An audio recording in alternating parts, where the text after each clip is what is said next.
Hey guys, Toast here. I love playing competitive multiplayer shooters like Battlefield, Overwatch, and PlanetSide. These games are amazing to scratch that first-person shooter PvP itch, but once in a while, and even more so as I get older, there are times that I want the same exciting PvP experience with less of the stress of having to compete against others. Games like Call of Duty and Overwatch have created bot modes allowing you the option of getting the same competitive experience, but due to the manner in which those game modes mimic their PvP counterparts, and the improved but still lackluster bot AI, these modes often feel like watered-down versions of what makes the games great. Now I know Rainbow Six Siege is no longer a new game, but it's still prevalent on the AAA first-person shooter scene, and in particular I want to talk a little bit about the Terrorist Hunt game mode, and why this is my answer to the watered-down bot modes of many other games. Terrorist Hunt throws a mix of game modes at you on a rotating basis. Terrorist Hunt Classic is your basic elimination game. You have a set number of terrorists inside and you start outside. Your goal is to eliminate them. Protect Asset is where it's up to you to fortify your position and stop the enemy team from taking out the hostage. Enemies come in waves with a short period of time in between each wave to re-fortify your position.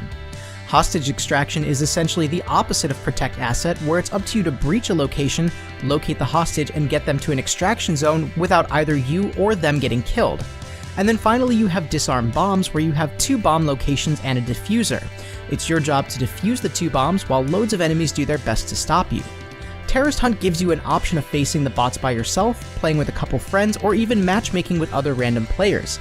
This gives you freedom to play the game how you want and with whom you want, creating differing experiences based on both the number of players and who those players are. A lot of times bot modes are essentially easier versions of the base game mode, with a bunch of tactless AI players aimlessly running toward the player. Terrorist Hunt takes their bots and makes them more tactical, providing a bit more of an interesting experience. While the bots will still make their way toward the player, instead of rushing mindlessly on a preset path, they'll take out walls to make new entry points, crash through windows, and breach through ceilings to drop down from above, making for an interesting challenge. To add to the various entry points the bots will use, they'll also use placed cover as well as mobile shield cover to make them more difficult to hit at times. These behaviors make for some challenging situations in which you have fire coming from multiple directions from bots that are not always easy to return fire to. There's also 3 difficulty modes, normal, hard, and realistic, each which offer increasingly more enemies, bombers, and time restrictions. Coordination becomes more and more necessary to get through the harder difficulties, with realistic oftentimes needing significant communication and coordination to succeed. You can tailor the difficulty to your liking, giving you options of the type of experience you wish to have. One of the biggest aspects of shooters that keeps players coming back is progression. Be that new weapons, characters, skins, etc., most players need some form of progressive movement to keep them engaged for anything more than a few hours.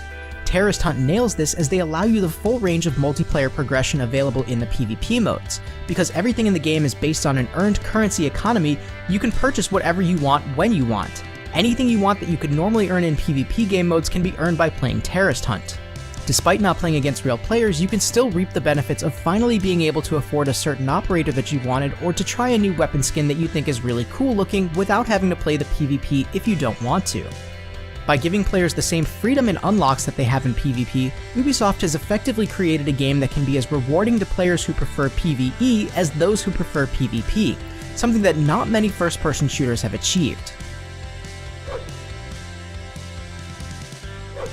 I'm old, and I'm only going to continue to get older. By having a game mode that I can really feel rewarded in without having to feel pressure to play PvP, but still get the same similar gameplay that can vary in levels of difficulty is something that I truly value.